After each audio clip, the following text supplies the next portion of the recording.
नमस्कार सर्व शिक्षक मित्रांनो, विद्यार्थी मित्रांनो. CTETच्या मराठीच्या तासिकेमध्ये आपणा सर्वांचं स्वागत आहे. आज आपण मराठीची दुसरी तासिका बघत आहोत. या तासिकेमध्ये आपण ब्लूमची सुधारित वर्गीकरण जी पद्धती आहे त्यावर आपण प्रकाश टाकणार आहोत. त्यावर 30 प्रश्न आपण घेणार आहोत. पेपर क्रमांक 2 साठी शक्यतो अशा प्रकारचे प्रश्न विचारले जाऊ शकतात. सुरू करूया आपण आजची आपली PYQ 30 प्रश्नांची. इयत्ता तिसरीच्या एका मराठीच्या तासाला शिक्षक विद्यार्थ्यांना पाऊस या विषयावर स्वतःच्या कल्पनेने एक नवीन कविता रचण्यास सांगतात. ब्लूमच्या सुधारित वर्गीकरणानुसार हे कार्य कोणत्या संज्ञात्मक स्तरावर येते? आता नवीन काही गोष्ट करायला लावली की समजून घ्यायचं ते सृजन असतं. म्हणून या ठिकाणी आपल्याला 4 पर्याय दिलेले आहेत. 4ही पर्याय तुम्ही बघू शकता. तर या ठिकाणी पर्याय क्रमांक बी बघा, सृजन, क्रिएटिंग. जेव्हा विद्यार्थी उपलब्ध माहितीचा वापर करून काहीतरी नवीन आणि मौलिक तयार करतात तेव्हा ते या ठिकाणी कशावर येतं? ते हे सर्वोच्च जे कार्य आहे ब्लूमच्या अनुसार सर्वोच्च कार्य हे जास्त सृजन असतं. तेव्हा ते सृजन या सर्वोच्च स्तरावर कार्य करत असतात. म्हणून या ठिकाणी पर्याय क्रमांक बी, सृजन, हे या प्रश्नाचं योग्य उत्तर आहे. चला प्रश्न क्रमांक आपण 2 कडे जाऊया. शिक्षकाने विद्यार्थ्यांना एका कथेतील मुख्य पात्राने घेतलेला निर्णय योग्य होता की अयोग्य हे पुराव्यानिशी सिद्ध करण्यास सांगितले आहे. या कृतीद्वारे विद्यार्थ्याच्या कोणत्या कौशल्याचं परीक्षण केलं जात आहे? तर या ठिकाणी आपण बघू शकतो की योग्य अयोग्य. जेव्हा योग्य आणि अयोग्य आपल्याला करण्यास सांगितलं जातं तेव्हा ते काय असतं? मूल्यमापन असतं. एखाद्या गोष्टीची उपयुक्तता किंवा निर्णय योग्य अयोग्य ठरविण्यासाठी निकषांचा वापर करणे म्हणजेच मूल्यमापन होय. म्हणजे या ठिकाणी पर्याय क्रमांक तुम्ही 4 पर्याय बघा, 4 पैकी पर्याय क्रमांक ए जो आहे इव्हॅल्युएटी म्हणजे इव्हॅल्युएशन जे आहे, मूल्यमापन जे आहे, हे या प्रश्नाचं योग्य उत्तर असणार आहे. पर्याय क्रमांक ए. चला याच्यानंतर पुढच्या प्रश्नाकडे जाऊया आपण. प्रश्न क्रमांक 2 कडे जाऊया. प्रश्न क्रमांक 2. मराठीच्या पाठ्यपुस्तकातील एका उतार्याचे वाचन केल्यानंतर शिक्षक विद्यार्थ्यांना त्यातील लेखकाच्या शैलीतील मुख्य वैशिष्ट्ये शोधून काढण्यास सांगतात. हे कोणत्या स्तरावरील उद्दिष्ट आहे? तर प्रश्न क्रमांक 3 स्क्रीनवर आहे, तुमच्यासमोर दिसत आहे. तर 4 पर्याय दिलेले आहे. तर या ठिकाणी एका उतार्याचं वाचन केल्यानंतर शिक्षक विद्यार्थ्याला त्यातील लेखकाच्या शैलीचे मुख्य उद्दिष्ट शोधून काढण्यास सांगतात. हे कशावर येतं? तर या ठिकाणी ही गोष्ट आहे विश्लेषणामध्ये मोडते. आता विश्लेषण पर्याय क्रमांक जर बघितला, पर्याय क्रमांक 4 जो आहे विश्लेषणात दिलेला आहे. माहितीच्या तुकड्यांमधील परस्पर संबंध आणि विशिष्ट रचना शोधणे म्हणजे विश्लेषण होय. तर या ठिकाणी पर्याय क्रमांक डी जो आहे, पर्याय क्रमांक डी, विश्लेषण, हे या प्रश्नाचं योग्य उत्तर आहे. चला 4था प्रश्न. एका विद्यार्थ्याला व्याकरण शिकवताना प्रयोग या घटकाचे नियम शिकवले जातात आणि नंतर त्याला एक अपरिचित वाक्य देऊन त्यातील प्रयोग ओळखण्यास सांगितले जाते. हे कार्य ब्लूमच्या कोणत्या स्तरावर येतं? तर या ठिकाणी ही जी गोष्ट आहे ही उपयोजनामध्ये मोडली जाते. शिकवलेल्या अमूर्त नियमांचा प्रत्यक्ष नवीन परिस्थितीत किंवा उदाहरणात वापर करणे म्हणजे उपयोजन होय. तर पर्याय क्रमांक या ठिकाणी 4ही दिलेल्या 4ही बघा. तर पर्याय क्रमांक सी जो आहे, पर्याय क्रमांक सी, अप्लाइंग म्हणजे उपयोजन, हे या प्रश्नाचं योग्य उत्तर असणार आहे. चला पुढचा प्रश्न बघूया आपण. प्रश्न क्रमांक 5. विद्यार्थ्यांनी वाचलेल्या कथेचा सारांश त्यांच्या स्वतःच्या शब्दात लिहिणे हे कार्य कोणत्या संज्ञात्मक क्षेत्राचं प्रतिनिधित्व करतं? तर या ठिकाणी स्वतःच्या शब्दात लिहायचं आहे. म्हणजे त्याला काय करायचं ते समजून घ्यायचं आहे अगोदर, म्हणजे आकलन झालं पाहिजे. माहितीचं रूपांतर करणे किंवा ती स्वतःच्या भाषेत व्यक्त करणे आकलनाचं मुख्य लक्षण आहे. म्हणून पर्याय क्रमांक डी जो आहे, पर्याय क्रमांक डी, आकलन, हे या प्रश्नाचं या ठिकाणी दिलेलं आहे बघा. सगळ्यात शेवटचा पर्याय, पर्याय क्रमांक डी, आकलन, अंडरस्टँडिंग, हे या प्रश्नाचं उत्तर योग्य उत्तर आहे. कारण का? माहितीचं रूपांतर करणं किंवा ती स्वतःच्या भाषेत व्यक्त करणं हे समजल्यानंतरच होतं. कारण जोपर्यंत समजत नाही तोपर्यंत आपण स्वतःच्या शब्दात ते करू शकत नाही. तर या ठिकाणी कशामध्ये मोडतं? ते आकलनामध्ये मोडतं. म्हणून पर्याय क्रमांक डी या प्रश्नाचं योग्य उत्तर आहे. 6वा प्रश्न बघा. शिक्षकाने विद्यार्थ्यांना पर्यावरण या विषयावर एक घोषवाक्य तयार करण्यास सांगितले. हे ब्लूमच्या कोणत्या स्तरावर येतं? आता या ठिकाणी नवीन गोष्ट करण्यास सांगितलेली आहे की नाही? तर जेव्हा एखादी नवीन गोष्ट करण्यास सांगितली जाते तेव्हा ती क्रिएटिंग म्हणजे सृजनमध्ये मोडते. घोषवाक्य तयार करणे ही एक अल्प स्वरूपाची पण नवीन निर्मिती आहे, त्यामुळे ते सृजनमध्ये मोडते. तर या ठिकाणी सृजन पर्याय कुठं आहे? तर सगळ्यात शेवटचा पर्याय बघा, सृजन. तर सृजन हे या प्रश्नाचं योग्य उत्तर आहे. पर्याय क्रमांक डी. 7वा प्रश्न बघा, कवितेतील यमक आणि अनुप्रास या अलंकारामधील फरक ओळखून त्यांचे स्वतंत्र वर्गीकरण करणे हे कार्य कोणत्या स्तरावर येतं? तर या ठिकाणी मुख्य फरक करायचा आहे की नाही? म्हणजे दोन गोष्टीमधील फरक ओळखणे आणि त्यांच्या वैशिष्ट्यानुसार वर्गीकरण करणे हे विश्लेषणाचं कार्य मानलं जातं. वर्गीकरण म्हणजेच या ठिकाणी विश्लेषणाचं ते कार्य मानलं जातं. म्हणून पर्याय क्रमांक जर तुम्ही बघितले 4 पर्याय दिलेले आहेत. पर्याय क्रमांक ए विश्लेषण हे या प्रश्नाचं ॲनालिसिस आहे की नाही, त्याला इंग्लिशमध्ये ॲनालिसिस म्हटलं जातं. तर विश्लेषण हे या प्रश्नाचं योग्य उत्तर आहे.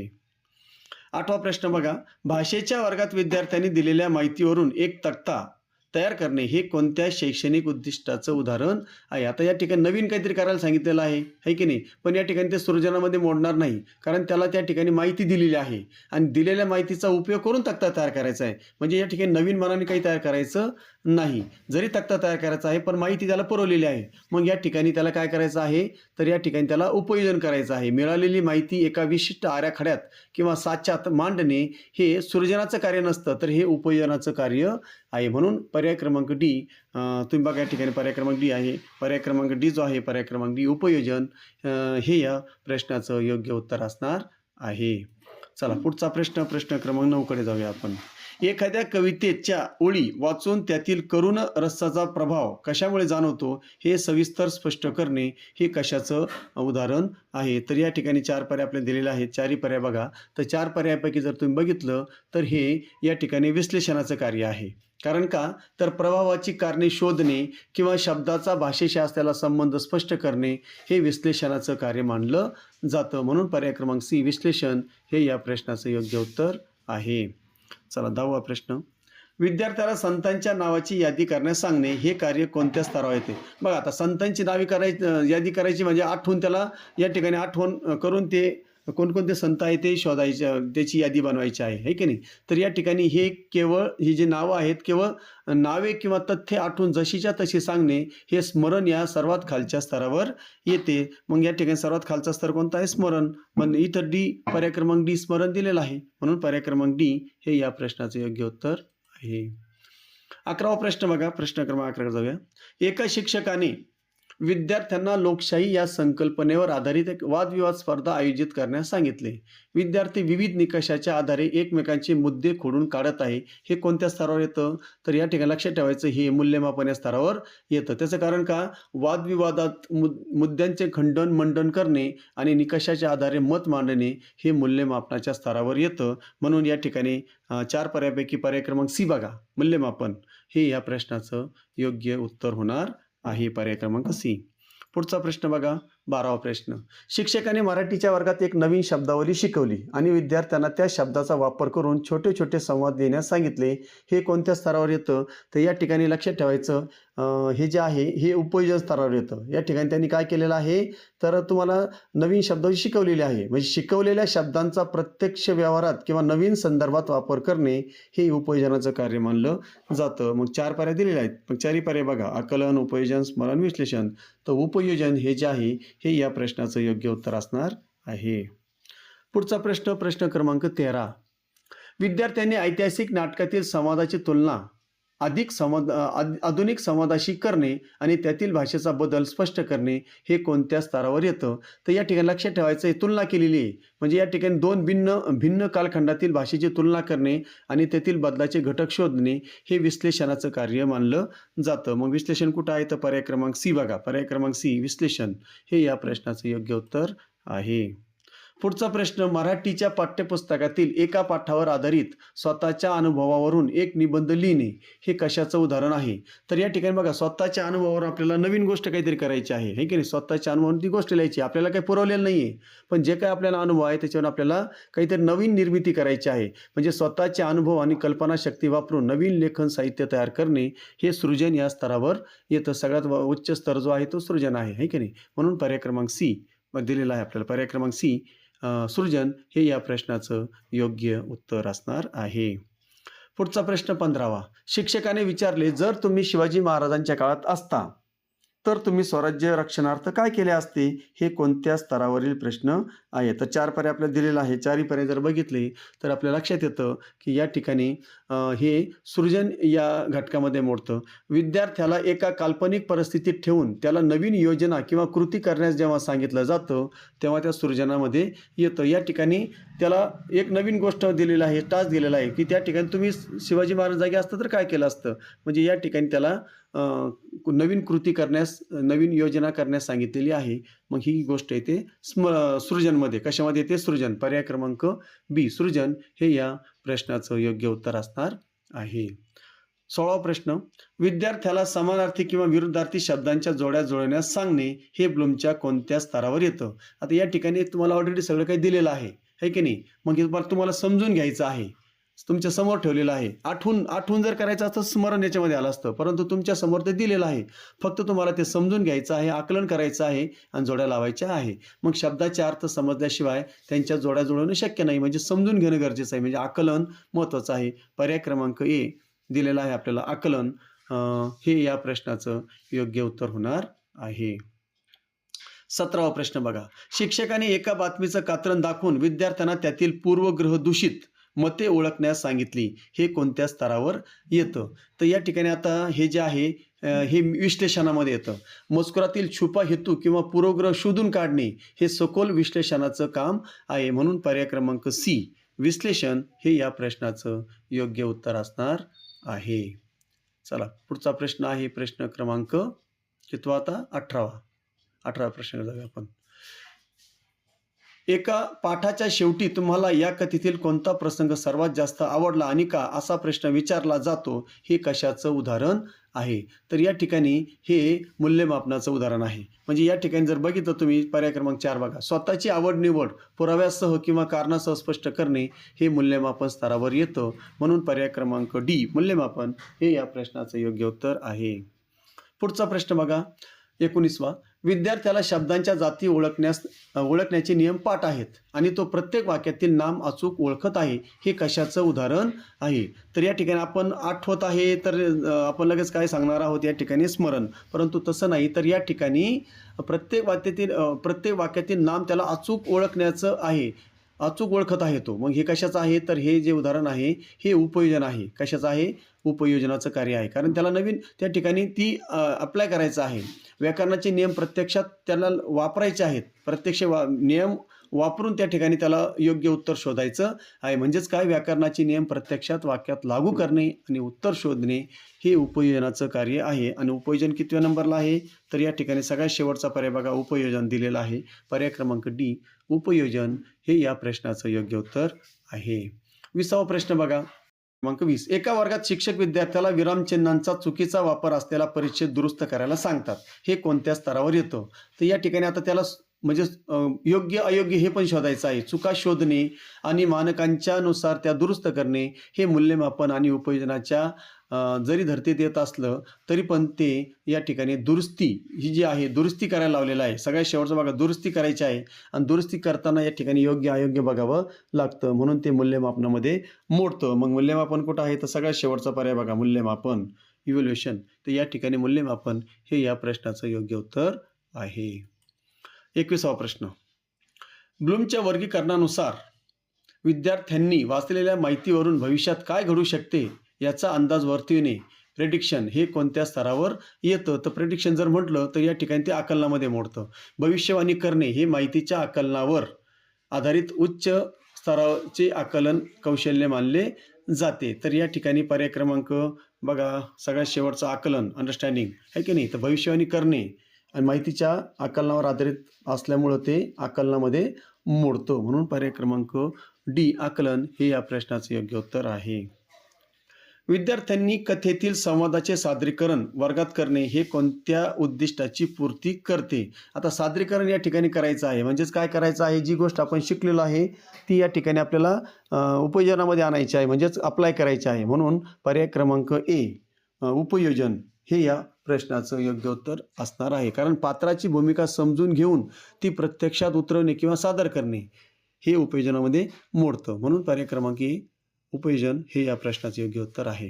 चला पुढे 23वा प्रश्न, शिक्षकाने विचारले कवीने या कवितेत निसर्गाचं मानवीकरण कसं केलं आहे ते उदाहरणासह स्पष्ट करा. हे कोणत्या स्तराचं उदाहरण आहे? तर या ठिकाणी आपल्याला हे काय करावं लागेल, आता आपल्याला बघा निसर्गाचं मानवी कसं केलं आहे ते उदाहरणासह स्पष्ट करायचं आहे.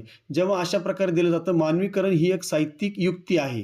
ती शोधणे आणि स्पष्ट करणे हे विश्लेषणात्मक कार्य मानलं जातं. म्हणून पर्याय क्रमांक डी विश्लेषण हे या प्रश्नाचं योग्य उत्तर असणार आहे. मग विश्लेषण कुठं आहे? तर पर्याय क्रमांक डी बघा दिलेला आहे सगळ्यात शेवटी. सगळ्यात शेवटचा जो पर्याय डी हे या प्रश्नाचं योग्य उत्तर आहे. मग आता पुढचा प्रश्न आपण जाऊया प्रश्न क्रमांक 24 कडे. विद्यार्थ्याने स्वतःच्या दैनंदिन अभ्यासाचं नियोजन स्वतः तयार करणे हे कोणत्या स्तरावर येतं? तर या ठिकाणी नियोजन तयार करणे ही एक मानसिक रचना आहे. त्यामध्ये नवीन आराखडा बनवला जातो, म्हणून हे सृजनाचं कार्य आहे. मग सृजन कुठं आहे? तर सगळ्यात शेवटचा पर्याय बघा सृजन, पर्याय क्रमांक डी हे या प्रश्नाचं योग्य उत्तर आहे. 25वा प्रश्न बघा. भाषेच्या परीक्षेत वाक्प्रचाराचा वाक्यात उपयोग करा. है की नाही? आता वाक्यात उपयोग करा म्हणजे आपल्याला लगेच लक्षात आलं हे उपयोजनाचं कार्य आहे. हा प्रश्न कोणत्या संज्ञात्मक स्तराचं परीक्षण करतो? तर या ठिकाणी वाक्प्रचाराचा अर्थ माहीत असून तो नवीन आणि अर्थपूर्ण वाक्यात वापरणे हे उपयोजनाचं उत्तम उदाहरण आहे. म्हणून पर्याय क्रमांक सी उपयोजन हे या प्रश्नाचं योग्य पर्याय पण आहे आणि योग्य उत्तर सुद्धा आहे, पर्याय क्रमांक सी. चला पुढे जाऊया प्रश्न क्रमांक 26 कडे. शिक्षकाने विद्यार्थ्यांना जागतिक तापमानवाढ या विषयावर एक निबंध लिहून त्यातील उपायांचं महत्त्व पटवून देण्यास सांगितलेलं आहे. हे कोणत्या स्तरावर येतं? तर बघा या ठिकाणी निबंध लेखनाद्वारे विचारांची जुळवाजुळव करून नवीन मांडणी करावी लागते. ही विद्यार्थ्यामध्ये सृजनशीलता दर्शविते. म्हणून पर्याय क्रमांक ए सृजन दिलेला आहे आपल्याला. पर्याय क्रमांक 1 सृजन हे या प्रश्नाचं योग्य उत्तर आहे. 27वा प्रश्न बघा. विद्यार्थ्याला एखादी कविता वाचल्यानंतर त्यातील कवीचा दृष्टिकोन ओळखण्यास सांगणे हे कशाचं उदाहरण आहे? तर या ठिकाणी लक्षात ठेवायचं हे विश्लेषणाचं काम आहे. कारण का? तर मजकुरातील लेखकाचा कल, दृष्टिकोन किंवा हेतू ओळखणे हे विश्लेषणाचं वैशिष्ट्य मानलं जातं. मग या ठिकाणी विश्लेषण पर्याय कुठं आहे? तर विश्लेषण पर्याय सगळ्यात शेवटी, पर्याय क्रमांक डी. म्हणून या ठिकाणी पर्याय क्रमांक डी हे या प्रश्नाचं योग्य उत्तर आहे. चला 28वा प्रश्नाकडे जाऊया आपण. शिक्षकाने वर्गात विचारले, या कथेचा शेवट वेगळ्या पद्धतीने कसा करता आला असता? हे कोणत्या स्तरावरील प्रश्न आहे? आता या ठिकाणी जर बघितलं तर कसा करता आला असता म्हणजे नवीन काहीतरी त्या ठिकाणी आपल्याला द्यावं लागेल. म्हणून विद्यमान माहितीमध्ये बदल करून किंवा नवीन कल्पनेने नवीन शेवट तयार करणे हे सृजनाचं कार्य मानलं जातं. मग पर्याय क्रमांक ए सृजन दिलेलं आहे. मग पर्याय क्रमांक ए सृजन हे या प्रश्नाचं योग्य उत्तर आहे. 29वा प्रश्न. विद्यार्थ्यांना 2 वेगवेगळ्या लेखकाच्या साहित्यामधील साम्य आणि भेद शोधायला सांगणे हे कोणत्या स्तरावर येतं? तर या ठिकाणी आता जर बघितलं आपण साम्य आणि भेद जेव्हा तुलनात्मक अभ्यास करायला आपल्याला सांगितला जातो, फरकाचे मुद्दे शोधणे हे विश्लेषणामध्ये मोडतं. म्हणून पर्याय क्रमांक सी विश्लेषण हे या प्रश्नाचं योग्य उत्तर आहे. चला पुढे जाऊया आपण आता प्रश्न क्रमांक 30 कडे. शिक्षकाने विद्यार्थ्यांना त्यांच्या स्वतःच्या प्रगती पुस्तकाचं निरीक्षण करून स्वतःच्या बलस्थानांची आणि कमतरतांची यादी करायला सांगितली. हे कोणत्या स्तरावर येतं? तर या ठिकाणी बघा योग्य अयोग्य बलस्थाने, कमकुवतपणा, स्वतःच्या कामगिरीचा पडताळा करणे, निकषांच्या आधारे स्वतःचं मूल्यमापन करणे हे मूल्यमापनाच्या स्तरावर येतं. मग या ठिकाणी मूल्यमापन स्तर कुठं आहे? तर पर्याय क्रमांक ए मूल्यमापन दिलेलं आहे. पर्याय क्रमांक ए हे या प्रश्नाचं योग्य उत्तर आहे. अशा प्रकारे या ठिकाणी ब्लूमची जे काही वर्गीकरण आहे, ब्लूमचं वर्गीकरण हे आपण या ठिकाणी अभ्यासलेलं आहे. आशा करतो तुम्हाला ते समजलं असेल. आणि CTETची ही जी आपला अभ्यास आपण सुरू केलेला आहे तो नक्कीच या ठिकाणी तुमच्या फायद्याचा असणार आहे. पेपर क्रमांक 2साठी हे प्रश्न होते. पेपर क्रमांक 1साठी अगोदरची आपण तासिका बघितलेली आहे. तासिका क्रमांक 1 ही पेपर क्रमांक 1साठी होती आणि ही पेपर क्रमांक 2साठी. तर या ठिकाणी आशा करतो की तुम्हाला ती समजली असेल, आवडली असेल. जर आवडली असेल तर लाईक करा, कमेंट्स करा आणि चॅनलला अजून जर सबस्क्राईब केलं नसेल तर नक्की सबस्क्राईब करा. आपल्या चॅनलवर TETचे सुद्धा व्हिडिओ आपण टाकलेले आहेत भरपूर, जवळपास 25 ते 30 व्हिडिओ आपण त्या ठिकाणी प्रत्येक विषयाचे अपलोड केलेले आहेत. त्या ठिकाणी तुम्ही जाऊन चॅनलवर भेट देऊ शकता. म्हणजे येणाऱ्या TETच्या अभ्यासासाठी सुद्धा तुम्हाला ते फायदेशीर होणार आहे. आता सध्या आपण CTETचा अभ्यास करत आहोत म्हणून सध्या TETचे नवीन व्हिडिओ सध्या आपण बंद केलेले आहेत. पण जशी आपली TETची तारीख डिक्लेअर होईल तेव्हा आपण TETचे सुद्धा व्हिडिओ चालू करणार आहोत. आशा करतो या ठिकाणी तुम्हाला सर्व माहिती समजली असेल. पुन्हा भेटूया लवकरच नवीन तासिकेमध्ये. तोपर्यंत थांबतो. जय हिंद, जय महाराष्ट्र.